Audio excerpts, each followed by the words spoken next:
Alors, je vous propose du coup de démarrer ce webinaire consacré au renouvellement des contrats d'électricité pour les puissances supérieures à 36 kVA. L'idée était de l'objectif et à travers la présentation de comprendre le marché, d'avoir tous les éléments en main pour que les agriculteurs puissent prendre leurs décisions dans le cadre du renouvellement de leur contrat. Alors ce matin, donc, nous sommes en présence de Frédéric Jean, le directeur de Lucia Énergie, et de Céline Poutet, chargée des relations commerciales pour le secteur de l'agriculture chez le fournisseur d'électricité. Je vous laisse vous présenter et je remets la caméra. Oui, non. Bonjour à vous tous. Effectivement, on va profiter de ce temps pour faire un point sur le marché de l'électricité, un marché de l'électricité qui est toujours qui est un peu plus calme que ce qu'il a été chahuté les derniers mois. Donc, pour essayer de vous expliquer un petit peu pourquoi on en est là aujourd'hui et quelles peuvent être les visions pour les prochains mois. Alors, on n'a pas une boule de cristal, hein, donc c'est d'essayer d'avoir des éléments factuels sur la situation économique qui peuvent entraîner une évolution des prix de l'énergie. C'est ce qu'on va essayer de vous expliquer aujourd'hui. Et c'est Céline qui va faire la présentation. Je lui laisse la main. Donc alors, comme Frédéric le disait, donc moi je représente la fédération de la région Centre. Pour ceux qui me connaissent déjà et qui sont déjà clients chez Lucia, je fais le lien avec les services internes administratifs du côté de Lucia et également sur le coaching sur les suivis des affaires d'Enedis par rapport à vos exploitations, s'il y a besoin, moyens de pression, etc. Donc on est là également pour vous aider et vous accompagner. Et à titre de conseil, pour toute interrogation, vous savez, vous pouvez compter sur moi pour faire des simulations, de l'optimisation sur l'aspect technique, toutes questions particulières.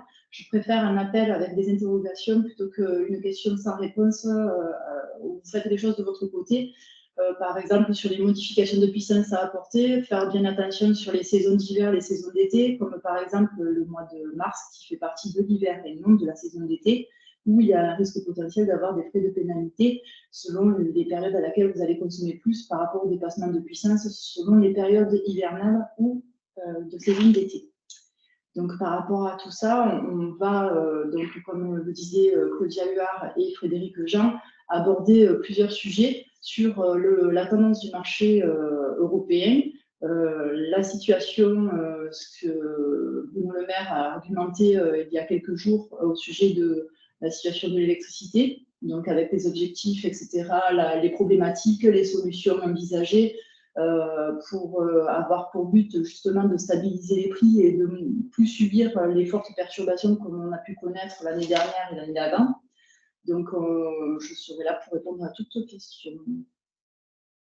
Je vous propose donc de diffuser la présentation de Lucia. Donc là, on va faire une expertise globale. Donc, c'est ce que je vous disais. Par rapport au sommaire, donc c'est comprendre le marché pour mieux se décider. Donc le but étant en fait d'avoir un maximum d'éléments de votre côté pour pouvoir vous aider à faire votre choix sur les renouvellements à venir et même sur les contrats nouveaux et d'avoir connaissance grosso modo de ce qui se passe, le contexte, les possibilités et le recul nécessaire à avoir pour pouvoir réfléchir posément sur la décision à prendre. Il y aura les actualités de l'intervention de l'État, les choix des offres, c'est ce que je vous ai dit, le renouvellement des contrats supérieurs, les deux possibilités qui s'offrent à vous, l'anticipation ou ceux qui attendent leur date d'échéance pour le reconduire et les conséquences que ça peut engendrer, ou l'inconfort. L'explication du système de l'AREN, je vous l'ai remis au cas où, même si je sais que maintenant, je pense qu'en majorité, la plupart des gens ont compris ce qu'est le système de l'AREN par rapport au système du prix marché. Donc, ça vous permettra d'avoir en archive, quelque part, le moment de sa création, à quoi ça correspond, quels sont les critères et les effets que ça peut avoir sur vos factures, etc. On a marqué également le détail des factures, puisque ça a été très demandé, donc autant du côté d'EDF que du côté de Lucia, sur lequel j'ai mis en évidence donc, toutes les explications qu'on va suivre tout à l'heure, et pour finir également les questions diverses propres à chacun, sur lesquelles vous pourrez intervenir en fonction des sujets abordés. Donc, dans un premier temps, on va attaquer donc, la situation du marché européen, sur lequel, en fait, à l'heure d'aujourd'hui, on a un prix de clôture en date du 17 novembre 2023, un prix marché européen à 117 € du mégawattheure. Quand on regarde en fait le graphique, on a un constat, c'est qu'en septembre dernier, le prix du marché était, il avait dépassé les 1 000 € du mégawattheure, c'était affolant. Donc là, quand on regarde le résultat d'aujourd'hui, 117 € du mégawattheure, il y a eu quand même une très nette baisse par rapport à la forte perturbation qu'on a subie déjà l'année dernière et par rapport au contexte que vous connaissez tous. Donc, par rapport à la différence entre le TRV sur les contrats inférieurs à 36 kVA qui est en augmentation, en ce moment, le prix du marché européen, lui, est un peu en baisse. Donc, par rapport à ce contexte-là, il faudra veiller sur les augmentations, sur les types de contrats proposés, bien lire les conditions. C'est très important et ça va devenir une priorité dans l'avenir de vos futurs renouvellements et souscriptions. Donc, les actualités sur l'intervention de l'État. Donc là, on va parler un peu par rapport au débrief de l'intervention de Bruno Le Maire en date du 14 novembre sur l'accord du gouvernement et EDF. Donc, il a été cité. Si je vais trop vite ou si il y a quoi que ce soit, vous ne comprenez pas, vous voulez que je réexplique, n'hésitez pas à me stopper. Donc, on a en premier lieu retenu qu'il y a un constat du choc inflationniste sur la volatilité du prix du marché. C'est inévitable. C'est encore trop important à l'heure d'aujourd'hui par rapport à la tendance des prix qu'on avait en 2018-2019 en prix marché fixe. L'objectif du gouvernement, c'est de tout faire pour rester l'un des pays le plus compétitifs en Europe pour l'énergie. Il y a un besoin en électricité qui va exploser dans les années à venir, puisqu'en fait, le gouvernement mise tout dans cette production. Donc, la projection et l'objectif, ça serait de produire des véhicules électriques en passant par l'électrification des usines et des centres de données. Donc, de développer cette partie-là. Donc, il y a un investissement massif qui va se réaliser pour ce développement de projets concernant les réseaux, les structures de production, l'énergie renouvelable, le nucléaire, la recherche en matière d'énergie et également une réalisation. Il y aura également une réalisation au sujet d'un engagement sur la prévision de 6 nouveaux EPR et le déploiement des ENR. Et on a également l'information que l'État a pris possession à 100% du capital d'EDF. Le but étant, dans tout ça, d'avoir une régulation de l'énergie nucléaire afin d'obtenir des prix plus stables. Sur les solutions du gouvernement liées avec cet accord d'EDF, sachant que les données que je vous transmets là aujourd'hui sont des données qui ont été transmises par le gouvernement, mais qui sont encore à l'heure d'aujourd'hui non officielles. Donc, ça va se concrétiser ou il va y avoir des rectificatifs peut-être. Donc, pour l'instant, c'est à l'ordre du jour aujourd'hui à l'instant T. Donc, ce qui en est ressorti, c'est qu'il risque d'y avoir une réforme du marché européen sur l'électricité. Donc, protéger au maximum les consommateurs d'une flambée de prix pour ne plus connaître ce qu'on a subi tous ensemble ces 2-3 dernières années. Un engagement du gouvernement et d'EDF sur définir la régulation du parc nucléaire français par rapport au système de l'AREN qui doit prendre fin au 31 décembre 2025, trouver une solution sur la continuité de ce système qui doit prendre fin, une garantie d'un nouveau prix autour des 70 € du mégawattheure pour l'électricité nucléaire basée sur sa totalité de production en France. Donc, on serait en capacité d'utiliser la globalité de notre production nationale. Et dans l'intérêt de mettre une protection, donc celle que vous connaissez déjà, c'est le bouclier tarifaire, qui est une sécurité temporaire à laquelle l'accord d'EDF aurait pour but en fait d'obtenir une protection permanente. Donc le financement en fait de ce projet-là serait de développer de nouveaux réacteurs nucléaires, d'autres productions d'énergie qui pourraient aussi apporter une stabilité des tendances du prix. Est-ce que vous avez peut-être des questions déjà sur les sujets en premier lieu abordés, ou je peux continuer sur les explications? par rapport à ce qui va se passer par la suite. Pas de questions dans le chat et pas de main levée. Je D'accord. pense qu'on peut poursuivre. Donc, les solutions du gouvernement, ça, c'est donc ce que je vous ai donné comme indication par rapport au bouclier. Donc, ce qui va changer selon cet accord, sachant que c'est non officiel pour l'instant, donc ils ont parlé des 42 € du mégawattheure de régulation qui était établi par rapport au système de l'AREN avec couverture de un tiers de la production nucléaire, alors que l'objectif actuel serait d'obtenir un prix moyen à 70 € du mégawattheure, en prenant en compte cette fois-ci la totalité de production nucléaire. Donc, ça serait déjà beaucoup mieux que d'avoir qu'une partie qui serait utilisée pour temporiser les prix. Donc, c'est déjà un peu rassurant sur ce qu'ils envisagent de mettre en place. Ce plafond permettrait de couvrir le coût du nucléaire existant ainsi que les investissements à venir en projet. Il y aurait également une prévision d'une nouvelle rencontre entre EDF et le gouvernement d'ici les 6 mois à venir, d'après Bruno Le Maire, pour justement concrétiser, mettre en place, planifier ce qui risque d'être prévu. Donc, ce qui a été dit sur un petit peu tous les sujets, c'est que pour les entreprises de moins de 2 millions d'euros de chiffre d'affaires et de moins de 10 personnes, le droit à un tarif régulé sera possible et il n'y aura plus de seuil de 36 kVA limité pour pouvoir en bénéficier. Ensuite, sur le TRV, celui-ci sera maintenu autant pour le particulier que pour les petites entreprises, avec prévision d'ouvrir les vannes, de l'étendre. Il y aura également une redistribution au niveau des consommateurs, donc des bénéfices d'EDF au-delà d'un certain niveau de prix.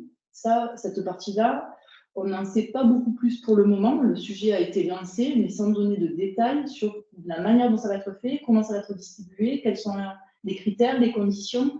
Donc, on veille sur ce retour-là pour, en tant que fournisseur, interagir selon les conditions de l'État. Et sur les entreprises industrielles, donc les gros groupes, il y aura une possibilité d'obtenir un contrat de longue durée sous l'ordre de 10 ans qui sera mis en place par EDF pour une sécurisation et une stabilité des prix pour la réindustrialisation. Et ce qui vous intéresse à vous aussi, pour l'évolution du TRV de janvier 2024 pour les contrats inférieurs à 36 kVA, c'est que la CRE était intervenue il y a quelques mois de ça en indiquant, en donnant ce signal qu'il y aurait une hausse potentielle entre 10 et 20%. Il n'y avait pas eu d'intervention de l'État plus que ça sur ce discours-là de l'intervention de la CRE avec cette annonce qui a fait quand même bouger un peu les choses sur cette partie, sans contestation ni intervention de l'État.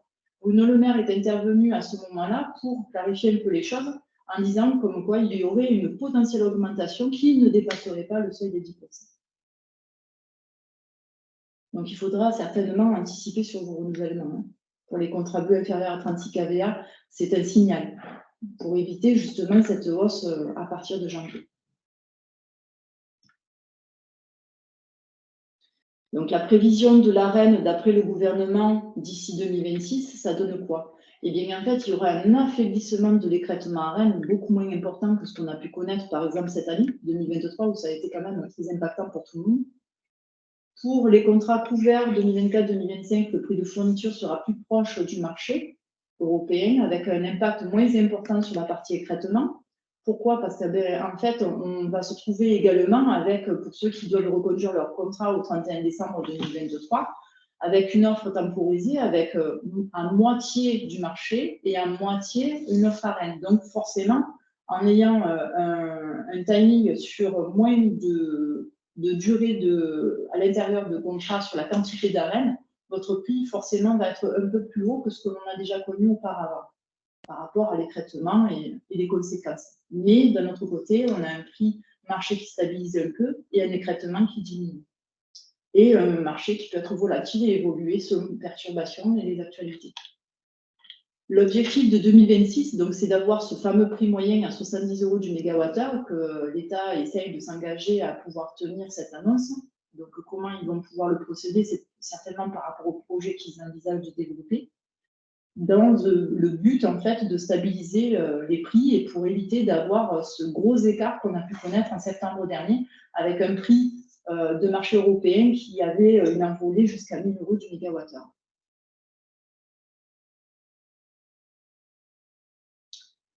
Donc, cette partie va vous intéresser vivement pour le renouvellement de vos contrats et pour les contrats nouveaux aussi. Donc, on va parler du choix des offres pour les contrats supérieurs à 36 kVA. Donc, dans un premier temps, on a les offres AREN sur lesquelles on a un risque d'intervention de l'État en décembre pour déterminer le pourcentage d'écrêtement AREN sur l'année qui va suivre. On a également une attente du verdict de l'État qui tombe au mois de décembre par rapport à la déclaration de l'AREN du mois de novembre de tous les fournisseurs nationaux pour justement savoir à quelle sauce on va être croqué sur le verdict de l'État, le pourcentage d'écrêtement qui va être répercuté pour l'année qui suit, enfin, la continuité des contrats plutôt, et également la photographie du marché européen qui est prise en compte pour la formule de l'État. Ça, c'est très important. À savoir qu'une fois que le verdict de l'État tombe au mois de décembre, cela signifie que votre année qui suit bascule en marché. Donc 2024 sera du marché, 2025 possibilité d'AREN. Donc il y aura deux choix. Soit une offre AREN combinée moite-moite marché AREN, soit une offre marché fixe sans un effet surprise. Donc la comparaison, c'est qu'en fait là aujourd'hui sur le système de l'AREN, au-delà de 2026, 2025 on n'a rien. Donc, il n'y a que des hypothèses et des discours pour l'instant, mais ce n'est pas concret, ce n'est pas écrit. Donc, il faudra aviser pour la suite à venir. Et l'offre de marché, en comparaison, elle demande un effort financier aux agriculteurs parce que forcément, le marché européen fluctue d'un jour à un autre, c'est comme de la bourse. Ce prix-là, il est fixe. L'État n'a pas à intervenir sur votre contrat, c'est une sécurité. Maintenant, l'avantage, c'est qu'en fait, le prix du marché a quand même bien chuté, même si on ne retrouvera pas de manière évidente les anciens prix qu'on a connus en 2018 à un prix fixe ou un prix moyen à 38-40 euros. Ça, c'est évident. Maintenant, ça reste quand même plus abordable, plus acceptable que le prix moyen à 1000 euros du mégawattheure quand le prix du marché européen a explosé. Donc, il n'y a pas d'aperçu pour la continuité de 2026. Et le prix fixe, son seul risque, c'est sa perturbation selon les actualités et les contextes économiques. Donc, tout ce qui est lié au renouvellement des contrats supérieurs à 36 kVA. Donc là, sur cette partie-là, la seule solution que vous avez à l'avenir pour vos contrats, c'est en majorité, il faut à tout prix anticiper à l'avance vos contrats et ne pas attendre vos dates d'anniversaire. Pourquoi? Parce qu'en fait, la volatilité déjà du marché fait en sorte à ce que on ne peut plus attendre comme ça au dernier moment la date d'anniversaire. Il y a trop de perturbations qui sont des potentiels risques sur le verrouillage du tarif que vous envisagez d'avoir. Donc, il faut plus de souplesse.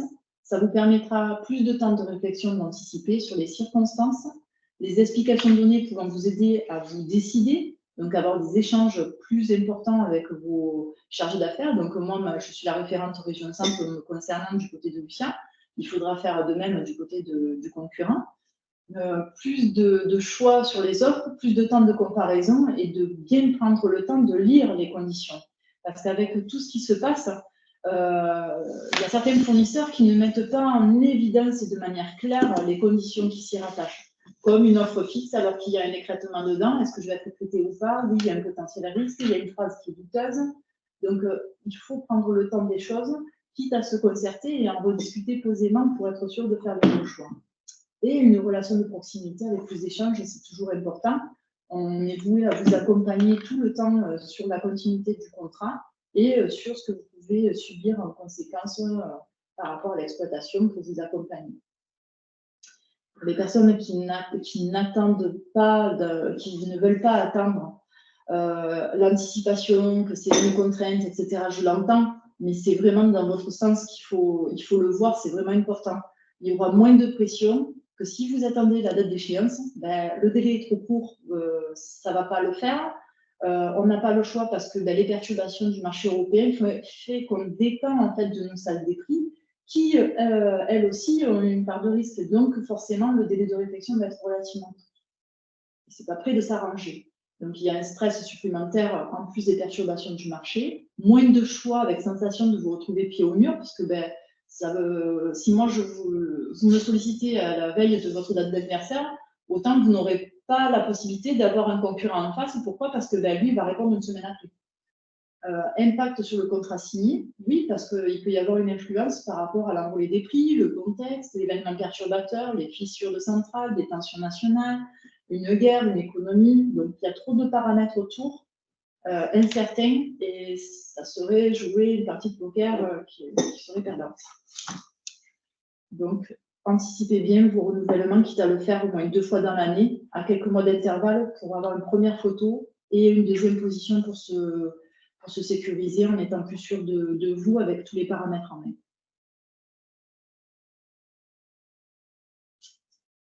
Donc là, on va passer sur l'étape de l'explication du système de l'AREN. Donc, je voudrais savoir si, pour toutes les personnes qui sont connectées, est-ce qu'il y a besoin en fait de vous réexpliquer à quoi correspond le système de l'AREN, ou est-ce que vous connaissez déjà ce système? Est-ce que vous voulez que je vous fasse un petit débrief en quelques mots en fait par rapport à la différence avec le marché fixe, sachant que j'ai mis le détail en fait du début jusqu'à la fin de ce système, comment il est, à quoi il sert, etc., la différence. Vous pourrez également le consulter même après, une fois que la FRSEA CVL UA pourra vous communiquer ce document à disposition, donc vous aurez plus de temps également pour lire le détail. Et me rappeler par la suite si vous avez des questions. Je pense qu'on peut faire un point rapidement sur le mécanisme.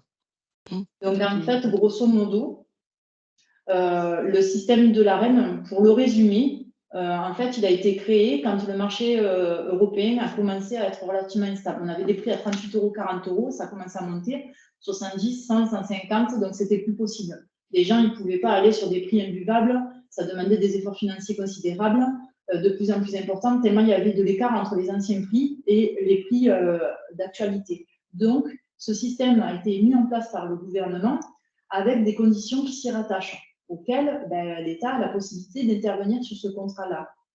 Donc, il fixe un système avec un prix moyen à 42 € du mégawattheure pendant que le marché européen, lui, s'envole et s'emballe.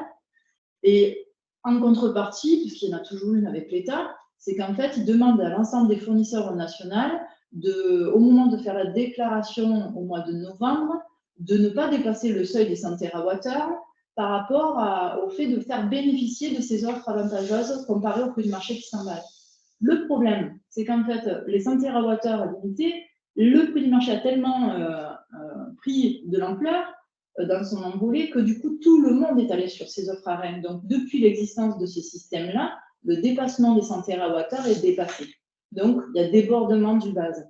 Les conséquences à ça, c'est quoi? C'est qu'en fait, l'État a imposé sa règle en disant que s'il y a dépassement du plafond des 100 TWh, c'est qu'en fait, il y a une répercussion. Il a le droit d'intervenir au mois de décembre, de donner son verdict, de prendre sa photographie du marché européen au moment où les déclarations étaient faites, pour l'utiliser dans sa formule, et également de calculer un pourcentage d'écrêtement à répercuter sur l'année qui suit. Et donc, c'est automatique. Chaque année, depuis que l'AREN existe, il y a dépassement de panier et sanctions faites, intervention de l'État sous application de décrets pour répercuter sur vos factures. Et ça, en fonction de chaque agriculteur, tout le monde a son propre droit à AREN en fonction de sa manière de répartir son volume. L'État le prend en compte sur les créneaux qui l'intéressent à lui, saison d'été lissée sur l'année. Et par rapport à ça, si vous êtes irriguant pur, zéro conso l'hiver, beaucoup d'été, vous dépassez votre pourcentage d'écrêtement qui est normalement indiqué sur votre contrat que vous signez. Donc, forcément, il y aura un écrêtement plus ou moins important. Un irrigant intermédiaire qui consomme un peu moyennement l'hiver, beaucoup l'été, aura aussi forcément un écrêtement, un pourcentage d'écrêtement pas loin des 100% ou sûrement au-dessus des 100%, qui intéresse le plus les paramètres demandés par l'État. Et quelqu'un qui est agriculteur linéaire, qui consomme de manière régulière autant en hiver qu'en été, kiff 50-50 heures pleines en creuse hiver-été, lui aura un pourcentage d'écrêtement inférieur à 100%, puisqu'il aura une majorité aussi de consommation en période hivernale. Donc, ça va temporiser son montant d'écrêtement. J'espère que je n'ai pas été trop vite sur cette explication-là, mais grosso modo, c'est ce système-là. Donc là, je pense qu'on peut passer sur... Ça, c'est pareil, sur l'explication, on peut passer sur les 100 TWh. Donc là, ce qu'on peut observer rapidement, c'est qu'en fait, 2021 pour 2022, l'État a pris la photo du marché, il était à 167 € du mégawattheure. L'écrêtement qu'il a déterminé pour 2022, enfin, 21 pour 2022, ouais, c'est ça, 38% de pénalité. Donc on a vu qu'il y avait une augmentation de ce palier, sachant qu'auparavant, nous, on prenait en charge tout le temps l'écrêtement. Cette année-là, bon, ben, on a pu prendre 80% en charge, la différence restant en charge des agriculteurs, avec une participation de l'État pour une baisse de la taxe CSPE de 20,50 € du mégawatt. Donc, ça met un peu l'effort demandé. Sur l'année 2022 pour 2023, ben là, ce n'était pas la même. Hein. Donc, le pourcentage d'écrêtement est plus bas, 32,57%, OK. Mais par contre, la photographie du marché européen, au lieu d'être à 167 €, il est passé à 420.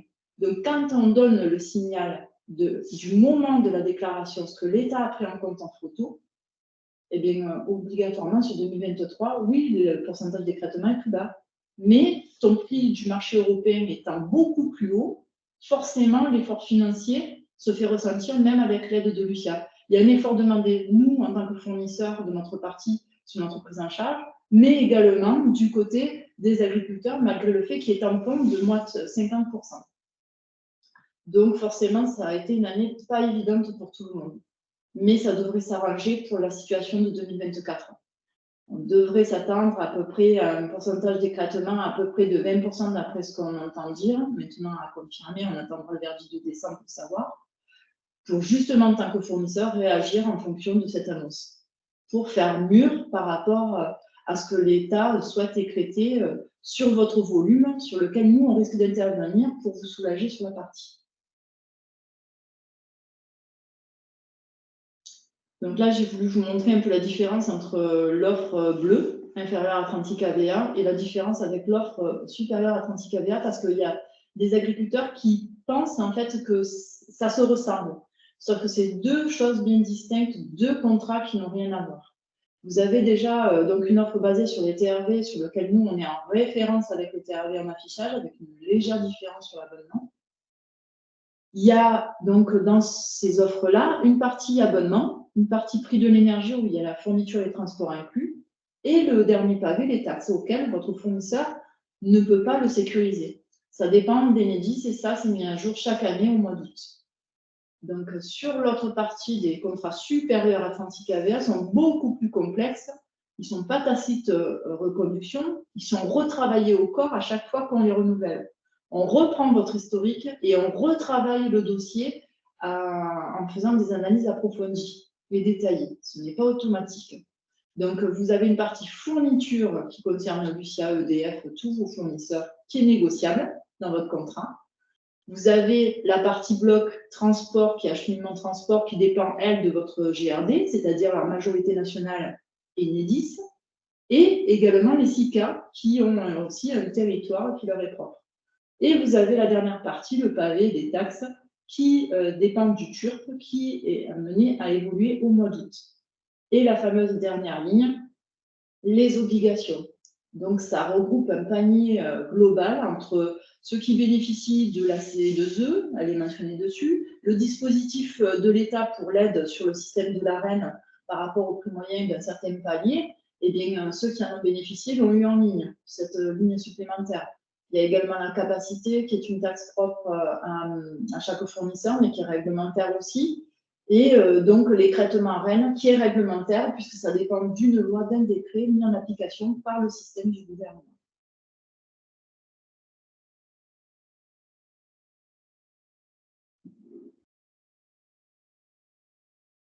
Donc là, on va parler pour ceux qui sont clients auprès de Lucia. Donc sur l'écrêtement sur votre facture 2023, ça donne quoi? Eh bien, en fait, sur votre contrat de fourniture, vous aviez en majorité un prix marché avec un certain volume d'AREN, avec une réglementation avec l'écrêtement de 32,57%, où on retrouve donc sur cette transition donc, le volume du marché, le volume du système d'AREN, le dépassement du plafond des 100 TWh, sur lequel il y a eu un surplus de demande, et ce surplus-là, en complément marché, il a fallu l'acheter sur le marché de gros. Donc, c'est sûr que le montant par rapport à l'AREN et le marché de gros qui continuait de monter, eh bien, la différence se faisait sentir. Et c'est sur cet écrêtement-là du système du gouvernement que l'État veut répercuter sur les factures, auquel Lucia intervient en prise en charge à 50% sur 2023. Donc, ça limite la quantité du complément du prix du marché avec notre intervention de soulagement.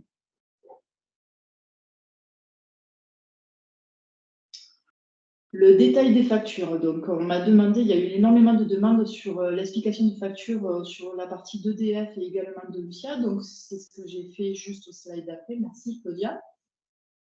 Donc, compréhension facture EDF. Donc, j'ai suivi vraiment la mise en page en fait, de la facture, hein, parce que c'est propre au fournisseur sur sa présentation. Donc, EDF commence par son prix de fourniture. Donc, on a un abonnement fourniture d'EDF qui est mensualisé. Ça, c'est propre à chaque fournisseur, sachant que sur la partie Lucia, il n'en a pas. Ce n'est pas inclus dans le prix, il n'existe pas. Ensuite, vous avez la consommation facturée en fonction de votre contrat fourniture qui a été négocié et sécurisé, donc en fonction de la période facturée. Vous avez en deuxième bloc la partie transport, acheminement, Enedis, auquel il y a eu beaucoup de questions sur la partie échoir et reprise. Donc, je vous l'ai mis là en détail, comme ça vous le concernerez bien de votre côté. Ça peut toujours servir. Donc, le système de reprise, c'est un remboursement du montant payé par avance par rapport à la période facturée.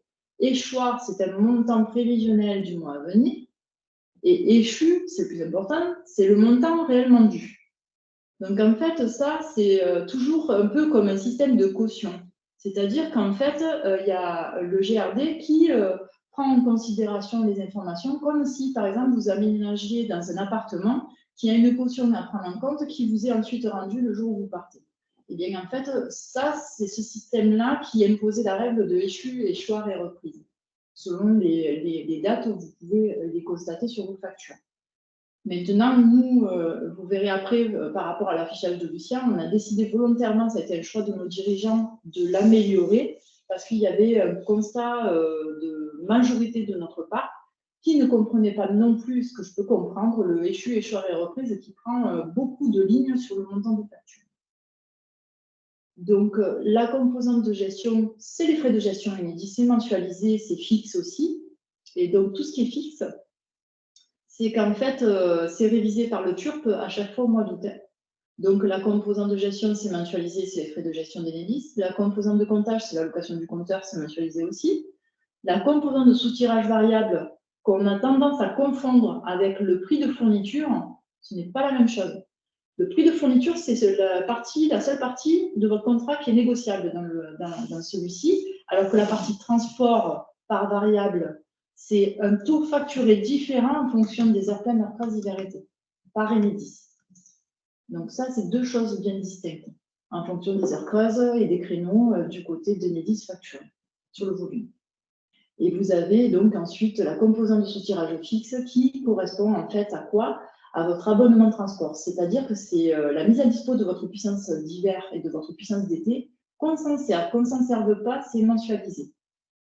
Et la composante de dépassement, elle, normalement, elle peut être présente quand il y a donc des dépassements facturés. Et s'il n'y en a pas, elle peut disparaître parce que vous n'avez pas eu de frais de pénalité. Par contre, ce qu'il y a de bien, le fait de l'avoir en mention, au moins sur la facture, c'est de savoir à quel taux Enedis vous facture ce frais de pénalité. Comme ça peut être à 11,17 € de l'heure, ça peut vite monter en facture, en sanction, si ça fait 10 heures que vous faites tourner alors qu'en fait, vous n'êtes pas dans la bonne période.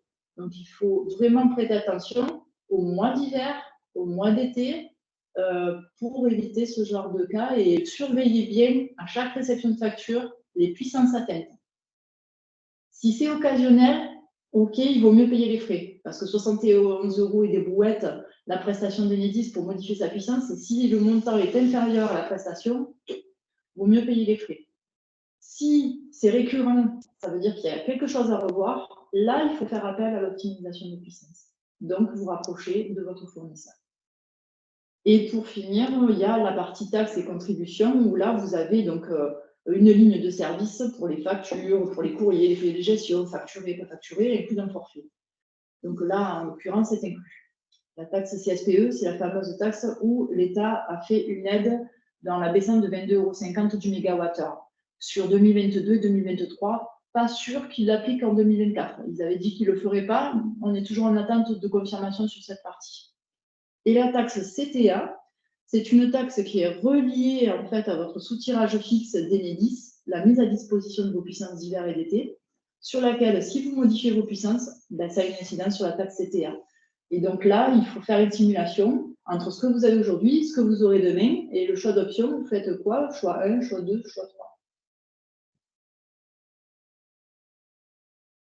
Donc là, on passe sur la compréhension de facture de Lucien Énergie. Donc, par rapport à ceux qui sont clients auprès de Lucia. Donc, nous, c'est inversé. Il y a la partie transport en premier, où là, je récapitule exactement la même chose. Hein. C'est sur la composante fixe, la mise à dispo des puissances. La composante de soutirage variable, c'est Enedis qui facture les taux différents à plein, à hiver, été. Les dépassements, ben, nous, on le laisse. Quand c'est zéro, c'est zéro. Quand c'est facturé, attention les dégâts. Si c'est pas cher, ça va. Si ça dépasse le plafond, il faut vous rapprocher de moi pour qu'on puisse le travailler au corps et pour vous couvrir pour la continuité. Et également, donc, tout ce qui est lié à la réglementation, ça figure dans le panier fourniture, mais en aparté, puisque ça ne dépend pas de nous. C'est Lucia qui est obligée de s'adapter à l'État et à ses principes et ses critères. Donc, l'éligibilité C2E, la capacité propre au fournisseur qui est indiqué en aparté de la fourniture, le dispositif gouvernemental, si vous en bénéficiez selon ces critères, elle est marquée, non seulement pour le prix, pour les contrats marché, parce que là, cet exemple-là, c'est une offre marché, comme également sur l'offre AREN, sur lequel on a une participation qu'on aurait pu très bien enlever, puisque ça faisait doublon avec l'aide de l'État, sur laquelle nos dirigeants ont décidé de maintenir cette aide. Donc, ça faisait doublon, mais c'était nécessaire et c'est ce qu'ils ont mis en application.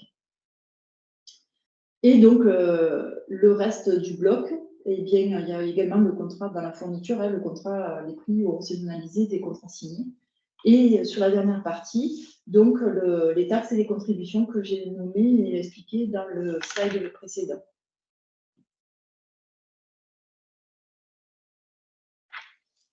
On peut passer sur le slide d'après si vous voulez.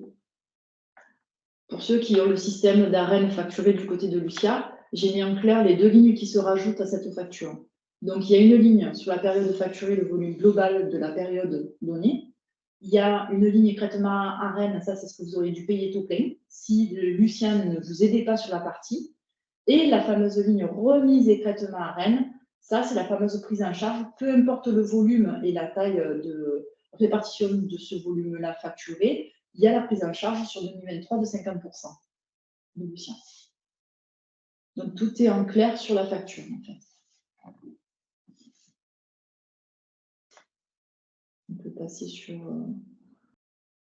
voilà, sur les questions diverses. Là, si vous avez des questions ou quoi que ce soit par rapport à tous les sujets que j'ai abordés, allez-y, dites-moi et je suis là pour y répondre.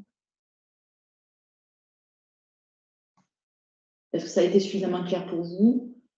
Détaillé? Est-ce qu'il manque des infos ou est-ce que vous auriez peut-être quelque chose à nous indiquer qui ne serait pas très clair pour vous par rapport aux détails expliqués dans les slides précédents?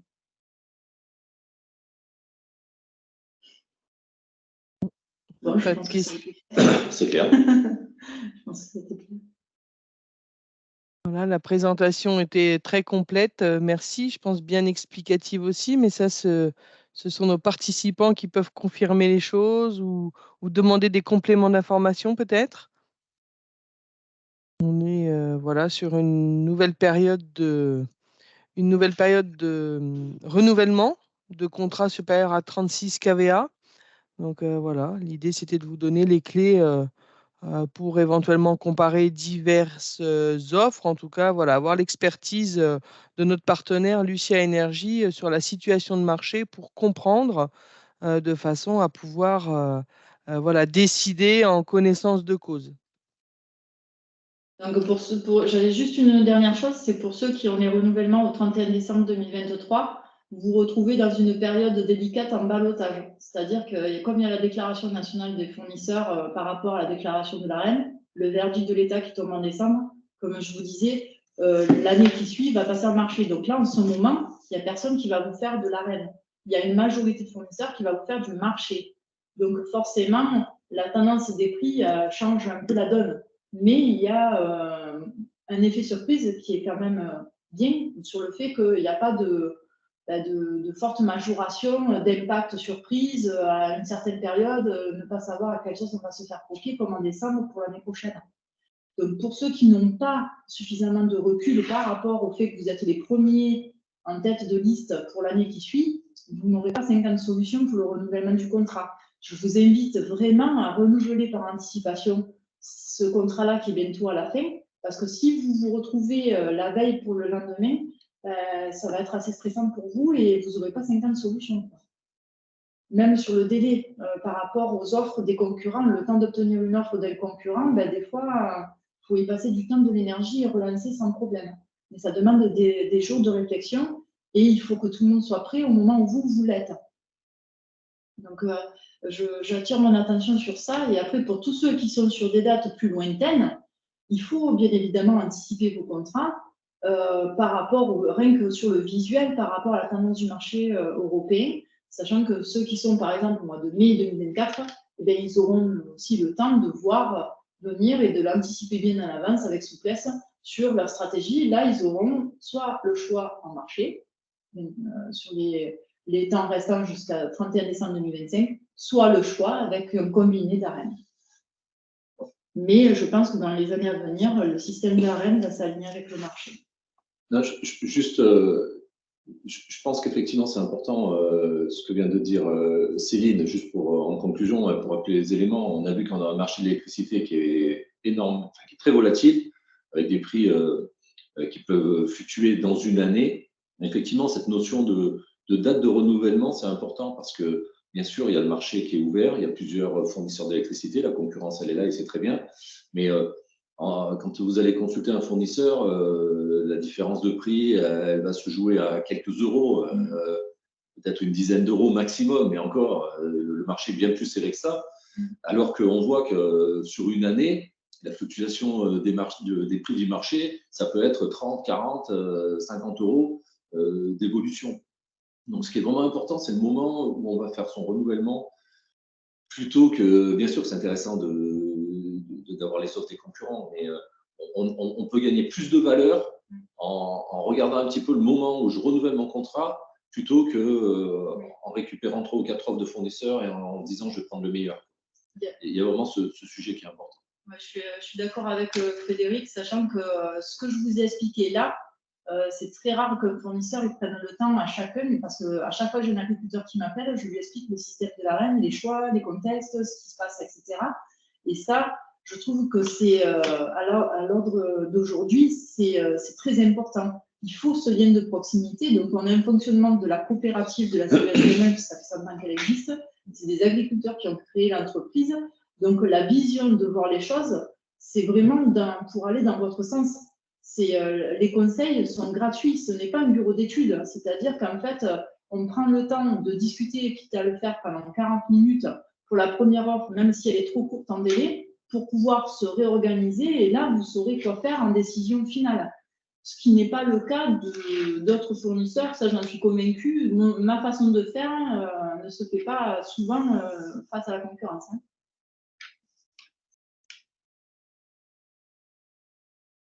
Est-ce que vous avez des questions, les participants, à l'intention de Lucia ou de la fédération? Je vous réaffiche nos coordonnées respectives avec Céline. Donc, les participants qui seraient déjà, qui sont adhérents et déjà clients chez Lucia peuvent contacter directement Lucia en rappelant leur numéro de contrat ou leur numéro de point de livraison. Et puis pour les autres adhérents qui souhaiteraient obtenir une offre de la part de Lucia sur les segments anciennement tarif jaune et tarif vert, vous pouvez passer par mon intermédiaire de façon à ce que Lucia reçoive votre demande, vous adresse une offre avec le tampon de la FNSEA Centre-Val de Loire qui donne des avantages voilà, dans le montage du prix. Et puis, je suis également votre interlocutrice pour les contrats inférieurs à 36 kVA, puisque Lucia propose une offre partenaire qui revient à une réduction de 20% sur le montant de l'abonnement bloqué pour 2 ans et une offre de marché pour la fourniture et le transport de l'électricité en tarif inférieur à 36 kVA est également bloqué pour 2 ans. Donc en fait, pendant 2 ans, vous évitez les hausses qu'il peut y avoir sur les tarifs réglementés. C'est ce qui représente votre économie. Là, on est plutôt sur une offre intéressante pour les adhérents et ce gain est mathématique. Et c'est tout à fait ça. Après, sur les offres inférieures à 36 kVA, il faudra faire attention également sur les offres de certains concurrents qui ont d'autres offres de marché sur lesquelles il peut y avoir des tarifs attractifs, mais attention aux perturbations, si le marché s'envole, c'est pas sûr qu'ils tiennent les prix. Donc, soyez vigilants, regardez bien les conditions générales de vente qui sont propres à l'offre qu'on peut vous proposer. Il faut bien vérifier à ce qu'il y a combien de parties qui sont sécurisées et est-ce que je risque de subir une perturbation pendant la durée de mon contrat. Ça, c'est important.